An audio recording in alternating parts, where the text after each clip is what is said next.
মানুষের জীবনে কিছু কিছু নীরবতা থাকে যা শত শত শব্দের চেয়েও বেশি শব্দ তৈরি করে। কিছু কথা থাকে যা মুখে কখনো বলা হয়ে ওঠে না। আর কিছু চিঠি থাকে যা গন্তব্যে পৌঁছায় ঠিকই, কিন্তু অনেক দেরি হয়ে যায়। আজ যে গল্পটা আপনারা শুনবেন তা কোনো বানিয়ে বলা কল্পকাহিনী নয়। এটি এমন এক নিঃশব্দ ভালোবাসার গল্প যার শেষ পরিণতি আটকে গিয়েছিল খামের ভেতরের কয়েকটা না পড়া লাইনে। চিঠিটার ওপর ফোকাস করা হয়। ওপরের নামটা আবছা দেখা যাচ্ছে, ইতি আবির উই। গল্পের শুরুটা আজ থেকে প্রায় 12 বছর আগে। বর্ষার এক বিকেলে টিএসসির মোড়ে চায়ের দোকানে প্রথম দেখা হয়েছিল আবির আর নীলার। আবিরের স্বভাবটা ছিল একদম অন্যরকম। গুটিয়ে থাকা, শান্ত, বইয়ের পাতায় মুখ গুজে থাকা একজন মানুষ। আর নীলা ছিল একরাশ চঞ্চল হাওয়া, যার হাসিতে পুরো ক্যানভাস যেন এক মুহূর্তে জীবন্ত হয়ে উঠত। আবির, আমি কখনো ভাবিনি একটা মানুষ এত কথা বলতে পারে। কিন্তু ওর কথাগুলো শুনতে খারাপ লাগত না। মনে হতো এই মেয়েটা যতক্ষণ কথা বলছে সময়টা যেন সেখানেই থেমে থাকুক। ক্যাম্পাসের সেই কদমতলা, বিকেলবেলা এক কাপ চা ভাগ করে খাওয়া, কিংবা রিকশার হুট তুলে বৃষ্টি ভেজা, সবকিছুতেই দুজন দুজনের খুব কাছাকাছি চলে আসছিল। কিন্তু সমস্যা একটাই ছিল, আবির কখনো তার মনের জমে থাকা অনুভূতিগুলো শব্দে প্রকাশ করতে পারেনি। নীলা অপেক্ষা করত। প্রতিটা বিকেলে, প্রতিটা হাসির আড়ালে নীলার চোখ দুটো আবিরের মুখের দিকে তাকিয়ে থাকত। যদি আজ আবির কিছু বলে, যদি আজ সে অন্তত বলে, নীলা, তোমাকে আমি ভালোবাসি। কিন্তু আবির শুধুই হেসে উড়িয়ে দিত। সে বলতো, উপস্থিতি যেখানে সেখানে শব্দের প্রয়োজন কি নীলা? ভালোবাসায় যদি অভিমান জমে, আর সেই অভিমান ভাঙানোর উদ্যোগ কেউ না নেয়, তবে সেই অভিমান একসময় দেয়ালে পরিণত হয়। নীলা আর আবিরের মাঝেও সেই নীরব দেয়ালটা দিনে দিনে উঁচু হচ্ছিল। নীলার পরিবার থেকে তখন বিয়ের চাপ আসছিল। মধ্যবিত্ত পরিবারের মেয়েদের জীবনের সবচেয়ে বড় সীমাবদ্ধতা হল সময়। নীলা চেয়েছিল আবির অন্তত একবার হাতটা ধরে বলুক, আরেকটু সময় দাও, আমি সব সামলে নেব। কিন্তু আবির তখন জীবনের কঠিনতম সময়ের মধ্য দিয়ে যাচ্ছিল। বাবার হঠাৎ অসুস্থতা, সংসারের ঋণ, আর নিজের ক্যারিয়ারের অনিশ্চয়তা, সব মিলিয়ে আবির মানসিকভাবে ভেঙে পড়েছিল। একটি পার্কের বেঞ্চ, নীল শাড়ি পরে বসে আছে নীলা। আবির দূরে দাঁড়িয়ে আছে। নীলা, আবির, আগামী মাসে আমার বিয়ে। তুমি কি সত্যিই আমাকে কিছু বলবে না? আর একটা দিনও কি আমার জন্য লড়ার চেষ্টা করবে না? আবির, আমি কিভাবে তোমাকে আটকাই নীলা? যার নিজের কোনো ভবিষ্যৎ নেই, যে নিজেই অন্ধকারে ডুবে যাচ্ছে, সে তোমাকে আলো কিভাবে দেবে? আমার শূন্য পকেটে তোমার স্বপ্নের কোনো জায়গা ছিল না। সেদিনও আবির কিছু বলেনি, শুধু বলেছিল, ভালো থেকো নীলা, নতুন জীবনে অনেক সুখী হও।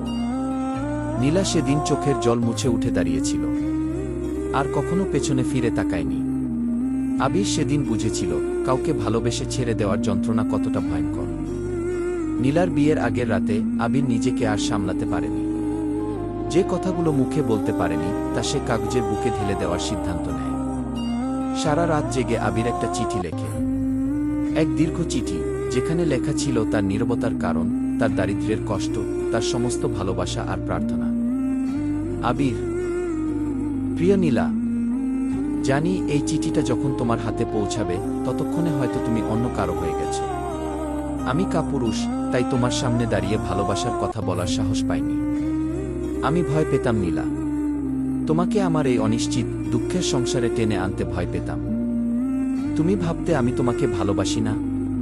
পাগলি, আমার প্রতিটা প্রার্থনায়, আমার প্রতিটা ছবিতে শুধু তুমিই ছিলে।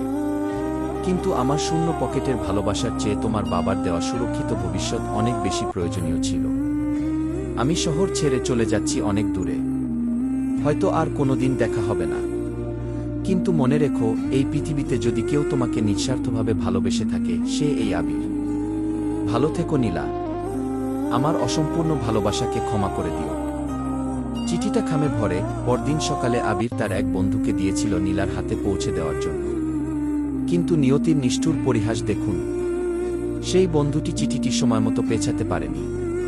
চিঠিটা হারিয়ে যায় এক পুরনো বইয়ের ভাঁজে।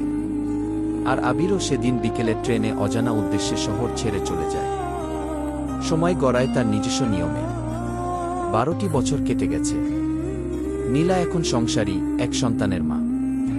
জীবনের ব্যস্ততায় আবিরের স্মৃতিগুলো হয়তো ঝাপসা হয়ে এসেছিল, কিন্তু পুরোপুরি মুছে যায়নি। আজ হঠাৎ ঘর পরিষ্কার করতে গিয়ে নীলা একটা পুরনো লাইব্রেরির বই খুঁজে পায়। বইটি ঝাঁকুনি দিতেই ভেতর থেকে খসে পড়ে সেই হলুদ হয়ে যাওয়া ধুলোপড়া চিঠিটি। নীলার হাত কাঁপছে। খামের উপর আবিরের হাতের লেখা দেখে সে চমকে ওঠে। খামটি ধীরে ধীরে ছেঁড়া হচ্ছে। 12 বছর পর। হ্যাঁ, ঠিক 12 বছর পর চিঠিটা তার গন্তব্যে পৌঁছেছে। কিন্তু ততক্ষণে অনেক দেরি হয়ে গেছে।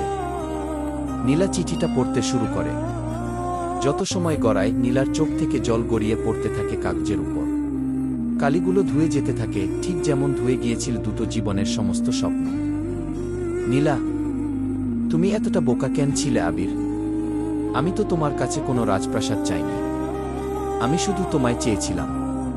কেন বললে না কথাটা? কেন এই চিঠিটা সেদিন আমার হাতে এলো না? নীলা খোঁজ নিয়েছিল আবিরের, কিন্তু উত্তর এসেছিল কেবল নীরবতা। আবির আর কখনোই সেই শহরে ফিরে আসেনি। কেউ বলে সে বিদেশে চলে গেছে, কেউ বলে সে আর এই পৃথিবীতেই নেই। আজ সেই খামটা খোলা হয়েছে, চিঠিটা পড়া হয়েছে, কিন্তু যা হারিয়ে গেছে তা আর কখনো ফিরে আসবে না। আমাদের চারপাশে এমন কত শত আবিরের শেষ চিঠি না পড়া অবস্থায় ধুলো জমে নষ্ট হয়ে যাচ্ছে। কত ভালোবাসা শুধুমাত্র মুখ ফুটে না বলার কারণে অসম্পূর্ণ রয়ে যায়। আপনার জীবনেও কি এমন কেউ আছে যাকে মনের কথাটি এখনো বলা হয়নি? তবে আর দেরি করবেন না। সময় ও নিয়তি কাউকে দ্বিতীয় সুযোগ দেয় না। মনের জমানো কথাগুলো বলে ফেলুন, না হলে হয়তো আপনার ভালোবাসার গল্পটাও কোনো একদিন হয়ে থাকবে। একটি না পড়া শেষ চিঠি।